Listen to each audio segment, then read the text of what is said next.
It is September and that time of the year when Apple wants you to buy their latest innovative iPhones even if it costs your kidney. साला kidney निकाल लिया है बे। Apple used the word innovation in its keynote so often that I was expecting a completely new iPhone. But was it? Join me in finding out if the new iPhones are worth your money.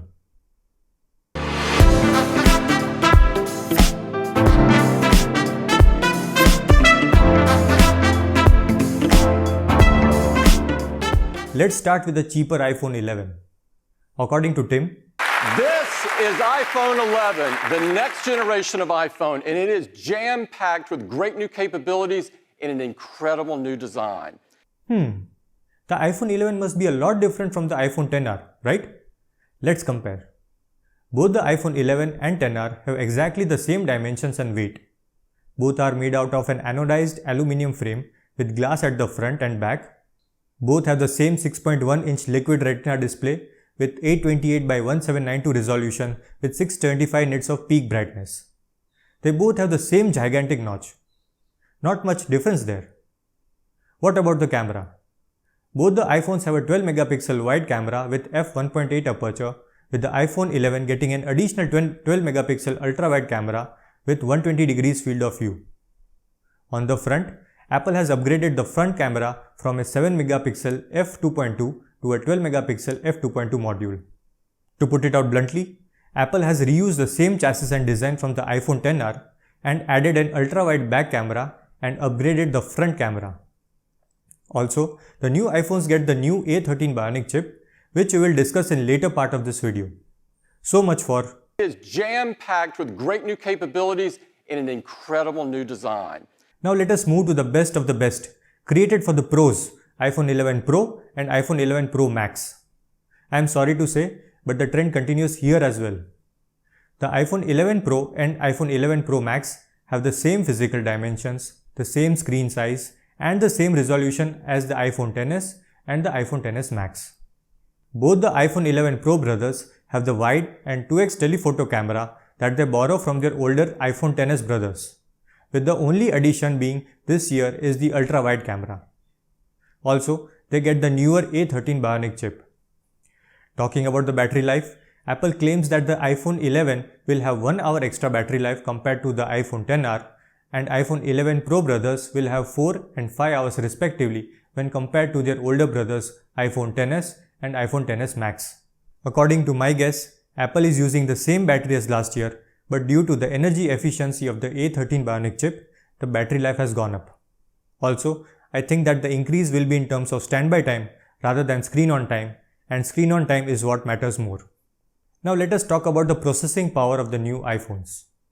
Apple in their keynote put a special section about how their older A12 Bionic chip was faster than the current generation Snapdragon 855 and the Kirin 980, and how the A13 builds on that lead.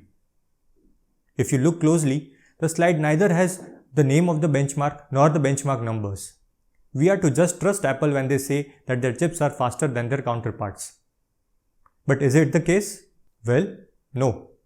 As PhoneBuff found out in this video, the Note 10 Plus with Snapdragon 855 easily beat the iPhone XS Max in a real-world speed test.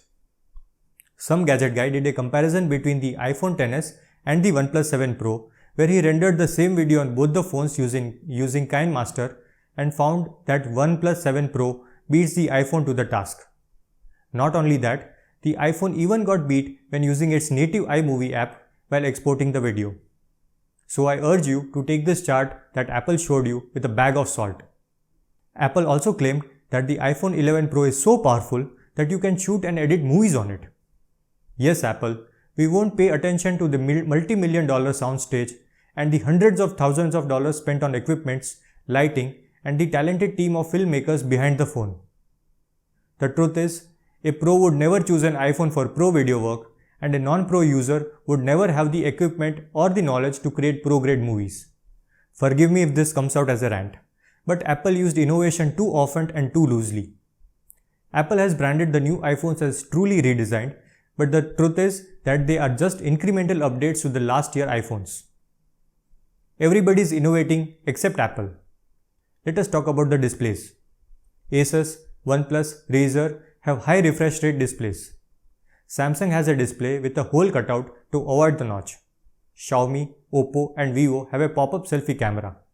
Asus has a swiveling camera. Samsung, OnePlus, Xiaomi, Vivo and Oppo have in-display fingerprint sensor. Oppo has a 5x digital zoom. Samsung has super steady shot. Asus, Samsung and Xiaomi have huge batteries. Almost all manufacturers are offering quad cameras with a combination of wide, ultrawide, telephoto and monochrome sensor. The Pixel has a mind-boggling night mode.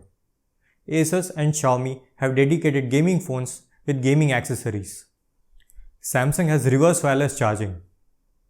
These are the manufacturers who are truly innovating. Apple is just adding a camera, upgrading the processor and adding a fast charger in the box. So that is it for this video. I hope you found this video useful. Please don't forget to like this video and subscribe to my channel for more awesome tech videos. I will see you guys in my next video.